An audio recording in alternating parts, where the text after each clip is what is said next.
Federal prosecutors said on Friday they have arrested the Attorney General in Mexico's previous administration on charges he committed abuses in the investigation of the 2014 disappearances of 43 students from a radical teacher college.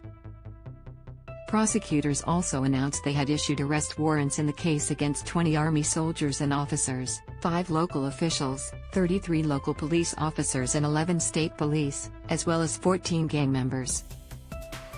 The roundup included the first arrest of a former attorney general in recent history, and one of the biggest mass arrests ever by civilian prosecutors of Mexican Army soldiers. Read more. Victoria to build 5 new primary care centers to ease demand on embattled health system. Jesus Murillo Karam served as Attorney General from 2012 to 2015, under then-President Enrique Peña Nieto. The office of the current Attorney General, Alejandro Gertz Manero, said Murillo Karam was charged with torture, official misconduct and forced disappearance. In 2020, Gertz Manero said Murillo Karam had been implicated in orchestrating a massive media trick and leading a generalized cover-up in the case.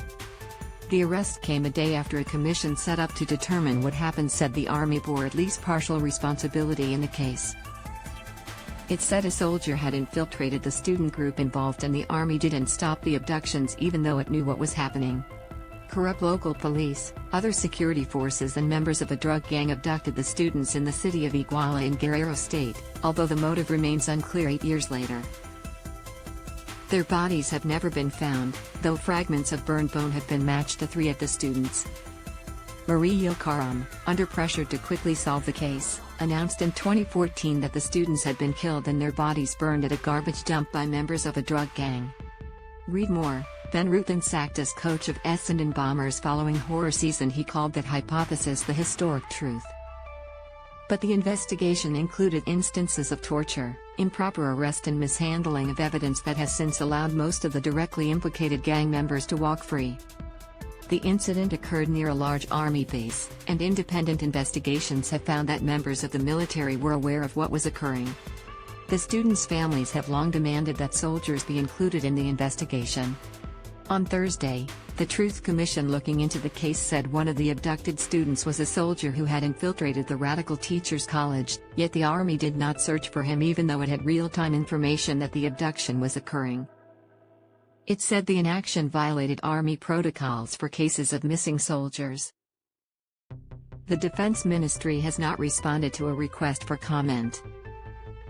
The soldiers and officers being sought under Friday's warrants, and the other officials, police and gang members, face charges of murder, torture, official misconduct, criminal association and forced disappearance. It was not immediately clear whether all the suspects faced all the charges or if the suspects were among dozens previously arrested and charged during previous investigations. Prior to reforms in Mexican law, the Army had long been allowed to refer soldiers accused of wrongdoing to separate military courts. Read more. Legal advice on Scott Morrison's secret portfolios to be handed down, but soldiers must now be tried in civilian courts, if their offenses involved civilians.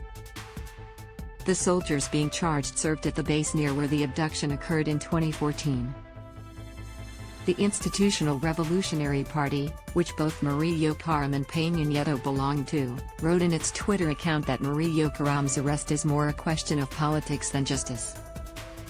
This action does not help the victims' families get answers. Mexican federal prosecutors previously issued arrest warrants for members of the military and federal police as well as Tomas Cerin, who at the time of the abduction headed the Federal Investigation Agency, Mexico's detective agency.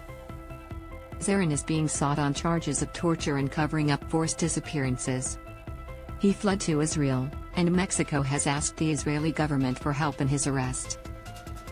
Gertz Manero said that in addition to Cerin's alleged crimes connected to the case, he is alleged to have stolen more than $44 million $63M, from the Attorney General's office budget. The motive for the students' abduction remains a subject of debate. On September 26, 2014, local police from Iguala, members of organized crime and authorities abducted 43 students from buses. The students periodically commandeered buses for their transportation. Murillo Karam claimed the students were turned over to a drug gang who killed them, incinerated their bodies at a dump in nearby Cocula and tossed the burned bone fragments into a river. Later investigations by independent experts and the Attorney General's office, and corroborated by the Truth Commission, have dismissed the idea that the bodies were incinerated at the Kokula dump. There has been no evidence that any of the students could still be alive.